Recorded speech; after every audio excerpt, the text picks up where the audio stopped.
नमस्कार. ललितास रेसिपी चॅनलमध्ये तुमचं खूप खूप मनापासून स्वागत आहे. तर इथं आपण आता उन्हाळ्यामध्ये हा चिवडा हलका फुलका घरच्या घरी आणि कमी साहित्यामध्ये कसा बनवायचा ते बघणार आहोत. तर आपल्या आता उन्हाळ्याच्या सुट्ट्या लागलेल्या आहे, तर मुलांनासुद्धा सारखी सारखी भूक लागते, त्यासाठी आपण हा चिवडा खास बनवलेला आहे. तर बघू शकता इथं मी दुसरासुद्धा चिवडा बनवून दाखवलेला आहे. तर आपण 2 प्रकारचे चिवडे इथं मी बनवून दाखवणार आहे. एक साध्या मुरमुऱ्याचा आणि हा मक्का मुरमुऱ्याचा चिवडा आहे. तर चला मग रेसिपीला सुरुवात करूया. इथं मी अर्धा किलो मुरमुरे घेतलेले आहे. बघू शकता तुम्ही एकदम असे चाळणीने मी चाळून घेतलेले आहे आणि स्वच्छ करून घेतलेले आहे. तर हे खूप छान मुरमुरे आहे आणि आता उन्हाळ्यामध्ये तर मुरमुरे असे वातड होत नाही, एकदम असे कुरकुरीत आहे. चिवडा बनवण्यासाठी साहित्य काय काय लागणार आहे ते बघूया. तर बघू शकता तुम्ही इथं मी अर्धा वाटी फुटाणे घेतलेले आहे, 1 वाटी शेंगदाणे घेतलेले आहे आणि चवीनुसार मी मिरची कापून घेतलेली आहे इथं बारीक. आणि इथं मी लसूण घेतलेला आहे, लसणाच्या पाकळ्या आहे आणि चिरलेला इथं मी बारीक चिरलेलं खोबरंसुद्धा घेतलेलं आहे 1 वाटी. तर आपण आता कढीपत्ता मी इथं ओला आहे, सुकलेला नाही. आणि मी मक्काचे मुरमुरे घेतलेले आहे, भरपूर सारे मुरमुरे घेतलेले आहे मी इथं. तर आपण दुसऱ्या चिवडा बनवणार आहे, त्यासाठी मी काही तळून घेणार आहे आणि ह्या मुरमुऱ्यासाठी सुद्धा तळून घेणार आहे. इथं मी चिवडा आता हलकासा गरम करून घेणार आहे. खूप जास्त आपल्याला गरम करायचा नाही, हलकासा असा गरम होईल इतकाच आपल्याला हे मुरमुरा गरम करून घ्यायचे आहे. मुरमुरे आपले छान इथं कुरकुरीत आहे, त्यामुळे आपल्याला खूप जास्त भाजायचे नाही. तर मी हलकेसे असे गरम करून घेतलेले आहे, बघू शकता तुम्ही. आणि इथं मी आता कढईमध्ये तेल टाकून घेतलेलं आहे. तेल छान गरम झालेलं आहे, बघू शकता तुम्ही. तर इथं मी थोडे थोडे करून आता मक्काचे पोहे तळून घेणार आहे. इथं आपण सर्व मक्काचे पोहे तळून घेणार आहे आणि हे पोहे मी इथं मुरमुऱ्यावरच काढून घेणार आहे, कारण की जास्तीचं जे तेल असतं ते ह्या मुरमुऱ्यामध्ये राहील. त्यामुळे मी इथं सर्व साहित्य असाच मुरमुऱ्यावरती काढून घेणार आहे. तर बघू शकता तुम्ही आपले भरपूर आता मुरमुरे तळून झालेले आहे. म्हणजे इथं मी सर्व मुरमुरे तळून घेतलेले आहे आणि आपण काही मुरमुरे याच्यामधून आता साईडला ठेवून घेऊया, म्हणजे चिवडा बनवण्यासाठी. तर बघू शकता इथं मी भरपूर चिवडा असा बाजूला काढून ठेवलेला आहे. इथं आपण आता बाकीचे साहित्य तळून घेऊया. त्यानंतर इथं मी फुटाणे तळून घेत आहे. तर फुटाणे आपले कुरकुरीतच असतात, पण तरीसुद्धा आपल्याला इथं गरम करून घ्यायचे आहे, खूप जास्त आपल्याला तळून घ्यायचे नाही. फुटाणे तळून झालेले आहे, तर ते सुद्धा आपण ह्या चिवड्यावरती काढून घेऊया. तर बघू शकता तुम्ही इतका चिवडा मी ठेवलेला आहे मक्काचा. आणि आता शेंगदाणे मी टाकून घेतलेले आहे. हे पण असे मध्यम गॅसवरच आपल्याला तळून घ्यायचे आहे. छान असे फुटल्या जातात शेंगदाणे आणि बदामी कलर आला की लगेच काढून घ्यायचा आहे. तर बघू शकता तुम्ही छान असे तडतडत आहे शेंगदाणे, छान आता भाजलेले आहे. तर ते सुद्धा आपण इथं काढून घेऊया. इथं मी काही शेंगदाणे आपल्या मक्याच्या चिवड्यामध्ये काढून घेत आहे. थोडे फुटाणे काढून घेतलेले आहे आणि काही शेंगदाणेसुद्धा टाकून घेतलेले आहे. तर आपण आता इथं खोबरं तळून घेऊया. हे पण आपल्याला मध्यम गॅसवर तळून घ्यायचं आहे. छान असा बदामी कलर आला की लगेच काढून घ्यायचं आहे, खूप जास्त जळू द्यायचं नाही. एकदम मध्यम गॅसवर तळलं की हे छान खोबरं कुरकुरीत होतं. इथं खोबरं काढून घेतल्यानंतर लसूण टाकून घेतलेलं आहे.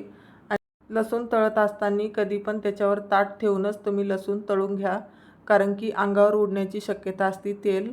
कारण की तो लसूण आतमधून फुटतो त्यावेळेस खूप जास्त तेल वरती उडतं, तर ते तेल आपल्या अंगावर सुद्धा उडू शकतं. बघू शकता पाठीमागं तुम्ही तेल खूप जास्त असं उडालेलं आहे.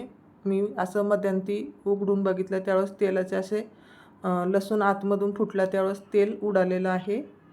तुम्हाला इथं लसूण आवडत असेल तर टाका, नाही टाकला तरीसुद्धा चालते.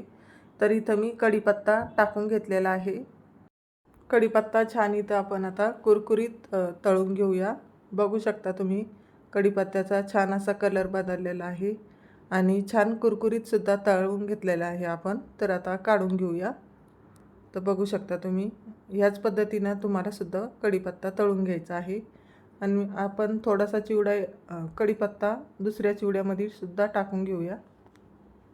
इथं आपण आता मिरची तळून घेणार आहे, तर ती सुद्धा अशी कुरकुरीत तळून घ्यायची आहे. इथं आपण मक्याचा मुरमुऱ्याचा चिवडा बनवत आहोत, त्यासाठी आपल्याला दुसरं साहित्य घ्यायची गरज नाही. यामधूनच आपल्याला थोडं थोडं साहित्य काढून त्या चिवड्यामध्ये टाकून घ्यायचं आहे. तर ही मिरची बघू शकता आता छान तळून घेतलेली आहे, छान अशी कुरकुरीत तळून घेतलेली आहे. तर ती सुद्धा इथं मी काढून घेतलेली आहे. तर आपण हा चिवडा सर्वात आधी बनवून घेऊया. त्यासाठी मी इथं अर्धा चम्मच मीठ टाकून घेतलेलं आहे. इथं आपली मिरची छान कुरकुरीत तळून झालेली आहे, तर ती आधी काढून घेऊया. तर बघू शकता तुम्ही मी सर्व मिरची इथं काढून घेतलेली आहे. आणि त्यानंतर इथं मी आता आमचूर पावडर अर्धा चम्मच घेतलेला आहे छोटासा. तर बघू शकता तुम्ही, कारण आमचूर पावडरनी खूप छान चव लागते. आणि त्यानंतर मी इथं जिरा पावडर टाकून घेतलेला आहे. आणि अर्धा चम्मचहून थोडंसं जास्त मी इथं कश्मीरी लाल मिरची पावडर टाकून घेतलेली आहे. अर्धा चम्मच हळद टाकून घेतलेली आहे. आणि त्यानंतर आपल्याला हे असं हलक्या हाताने असं मिक्स करून घ्यायचं आहे. तर बघू शकता तुम्ही या पद्धतीनं आपल्याला असं मिक्स करून घ्यायचं आहे. हा चिवडा गरम असतानाच आपल्याला हे मिरची वगैरे मीठ टाकून घ्यायचं आहे.